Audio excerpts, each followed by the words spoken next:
এটা কি বিয়ের কার্ড নাকি অন্য কিছু? রূপোর মন্দির থেকে সোনার দেবতা সবই রয়েছে তাতে। কেমন দেখতে অনন্ত রাধিকার বিয়ের নিমন্ত্রণ পত্র দেখুন। বলিপাড়া হোক বা নেটপাড়া, সর্বত্রই এখন চর্চায় রয়েছে আম্বানি পরিবার। চলতি বছরের মার্চ মাসে রাধিকা ও অনন্তের প্রাক বিবাহের অনুষ্ঠান হয়েছে। এবার মুকেশ আম্বানির কনিষ্ঠ পুত্র অনন্ত আম্বানির বিয়ের পালা। আগামী 12 জুলাই থেকে শুরু হবে অনন্ত রাধিকার বিয়ের অনুষ্ঠান। এর মাঝে কাশী বিশ্বনাথ মন্দিরে গিয়ে বিয়ের প্রথম নিমন্ত্রণ পত্রটি মহাদেবকে উৎসর্গ করেছেন মুকেশ পত্নী নীতা আম্বানি। তারপর থেকে শুরু হয়ে গিয়েছে বিয়ের নিমন্ত্রণ পত্র বিলির কাজ।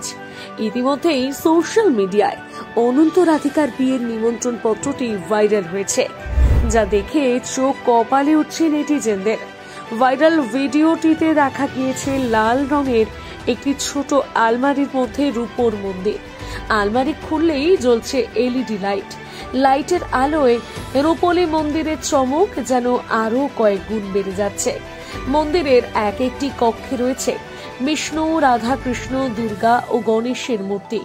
মন্দিরের ছাদে সাজানো রয়েছে ছোট ছোট রূপোর ঘণ্টা। মন্দিরের সঙ্গে রূপোর বাক্সে ভরা রয়েছে বিয়ের কার্ড। সঙ্গে রয়েছে আর একটি রূপোর বাক্স।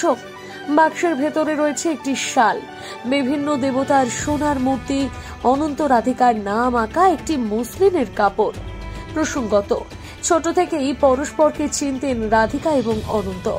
ভালো বন্ধু রাধিকার সঙ্গে অনন্তকে প্রায় নানান অনুষ্ঠানেও দেখা যেত। নিউ ইয়র্ক থেকে অর্থনীতি নিয়ে পড়াশোনা করে পারিবারিক ব্যবসায় যোগ দিয়েছেন রাধিকা মার্চেন্ট। এছাড়াও ধ্রুপদী নৃত্যশিল্পী তিনি। প্রথম থেকে রাধিকাকে পছন্দ আম্বানি পরিবারের। তবে অনন্তের সঙ্গে রাধিকার বিয়ের জল্পনা জোরালো হয়েছে প্রিয়াঙ্কা চোপড়া এবং নিক জোনাসের বিয়েতে।